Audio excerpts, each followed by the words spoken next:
Bismillahirrahmanirrahim. Assalamualaikum warahmatullahi wabarakatuh. Kembali lagi dengan saya Hanis Hadrat Dewandaru dengan NIM 233141092 Prodi PGMI kelas 4C. Di sini saya akan menjelaskan salah satu dari tugas mata kuliah perencanaan sistem pembelajaran, dan di sini saya mendapat bagian mata pelajaran matematika kelas 3 fase B SD atau MI. Dan di sini saya mengambil materi dari bilangan cacah. Yang pertama, pengertian bilangan cacah. Bilangan cacah adalah himpunan bagi bilangan yang terdiri dari bilangan bulat, positif, dan 0. Dengan kata lain, bilangan cacah mencakup angka 0, 1, 2, 3, 4, 5, dan seterusnya tanpa batas. Dan ciri-ciri bilangan cacah yang pertama adalah dimulai dari angka 0. Ya, seperti bulat ya, seperti huruf O. Yang kedua, tidak mengandung bilangan negatif atau seperti contohnya bilangan negatif 1 dan seterusnya.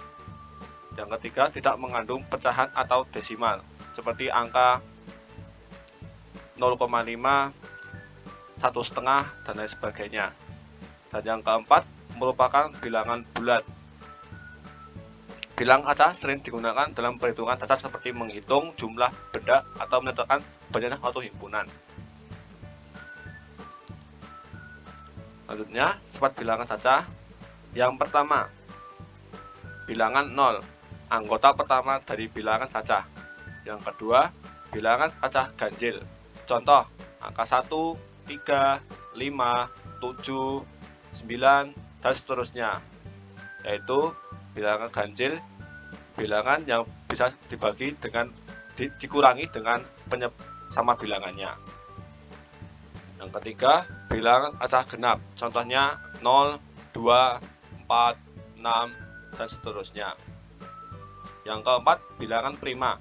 Bilangan cacah yang hanya memiliki dua faktor, yaitu 1 dan dirinya sendiri. Contohnya 2, 3, 5, 7, 9, dan seterusnya.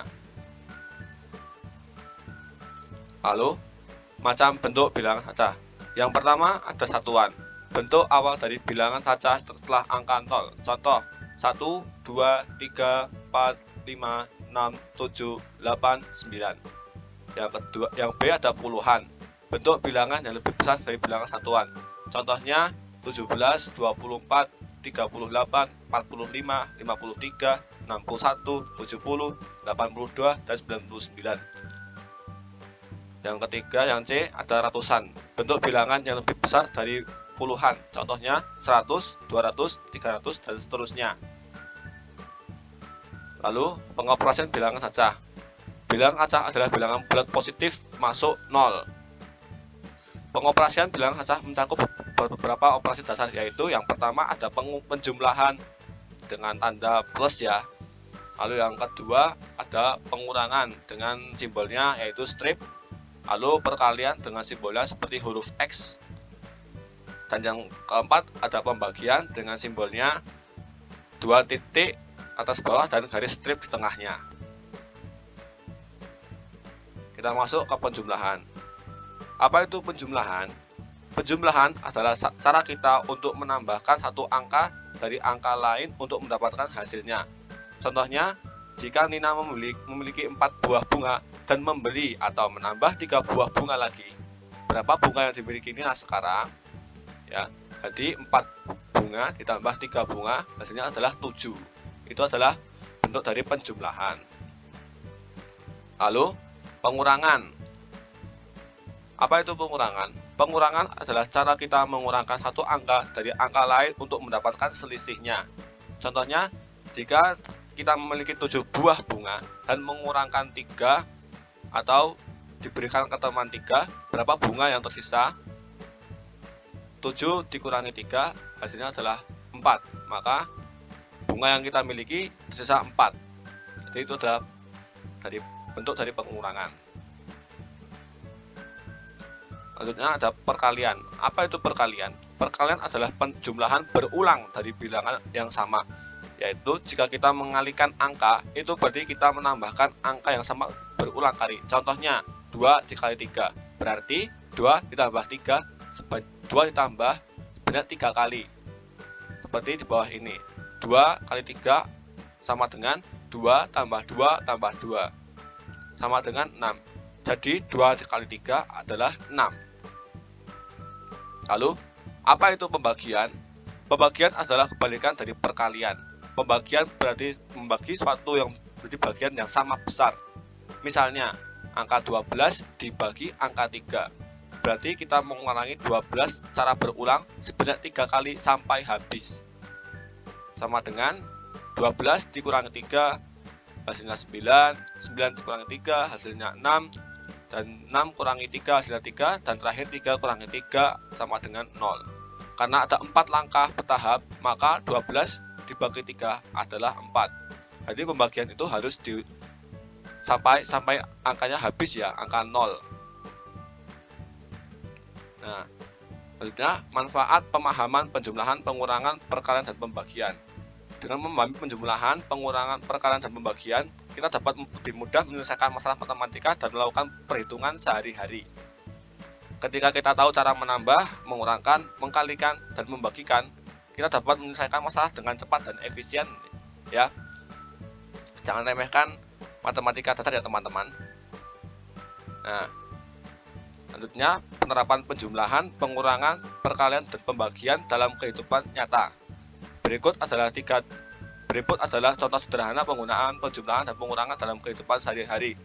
Yang pertama, berbelanja di toko. Jadi kita seperti itu ya, ketika kita belanja di toko, kita punya uang berapa, kita harus menghitung dulu jumlah uang kita dan barang-barang yang akan kita beli dan harganya, agar kita tidak mengutang ya teman-teman. Karena mengutang itu tidak boleh, sebisa mungkin kita hindari. Yang kedua, membagikan makanan. Ya, kita bisa menerapkan pembagian dalam kehidupan sehari-hari ketika kita dalam kondisi membagikan makanan pada misal saudara kita sendiri. Jadi misal kita mempunyai gorengan 15 buah, saudara kita ada 3 orang yang meminta, maka kita bisa membagikannya dengan adil ya teman-teman. Lalu yang ketiga ada mengatur waktu. Ketika kita dalam kehidupan sehari, kita harus bisa mengatur waktu ya teman-teman, agar kita bisa menjalankan kegiatan dengan maksimal, seperti belajar, bermain, dan lain sebagainya. Itu kita harus mengatur waktu dengan menggunakan prinsip dari penerapan penjumlahan, pengurangan, perkalian, dan pembagian ya. Misal kita mandi berapa lama, makan berapa lama, kemudian perjalanan itu berapa lama. Lalu bisa yang ketiga keempat ada membeli mainan. Kita tinggal menghitung uang jumlah yang kita punya, lalu kita bisa membeli mainan dengan cara mengurangkannya. Lalu yang kelima ada mengatur keuangan. Ya. Jadi penjumlahan, pengurangan, perkalian, dan pembagian dalam kehidupan nyata itu bisa mengatur keuangan kita dalam kehidupan sehari-hari. Jadi kita bisa menghitung sehari kita itu berapa habisnya, berapa kita jajannya berapa kali. Kemudian kita bisa menghitungnya agar kita bisa tahu apakah kita itu boros atau tidak. Jadi ketika kita menghitung-hitung, oh ternyata ini ada boros, jadi kedepannya saya harus lebih hemat. Begitu ya teman-teman. Itu adalah penerapan dari penjumlahan, pengurangan, perkalian, dan pembagian dalam kehidupan nyata yang sangat kita rasakan manfaatnya dalam kehidupan sehari-hari ya. Nah, ringkasannya, penjumlahan adalah operasi matematika untuk menggabungkan 2 atau lebih angka menjadi satu, dan pengurangan adalah operasi matematika untuk mengurangkan satu angka dari angka lain untuk mendapatkan selisihnya. Lalu untuk perkalian itu adalah operasi matematika untuk menambahkan satu angka dengan angka lain dengan jumlah yang sama. Jadi kita harus menambahkan berapa kali ya, seperti yang disebutkan sebelumnya. Dan pembagian adalah operasi matematika untuk mengurangkan satu angka dengan angka lain secara berkala ya. Jadi pembagian dan perkalian itu secara berkala teman-teman, berulang kali sampai angka yang diinginkan habis. Sekian, terima kasih dari saya. Kurang lebihnya mohon maaf. Apabila ada salah, itu dan kurangnya itu dari saya pribadi. Terima kasih sudah menonton. Wassalamualaikum warahmatullahi wabarakatuh.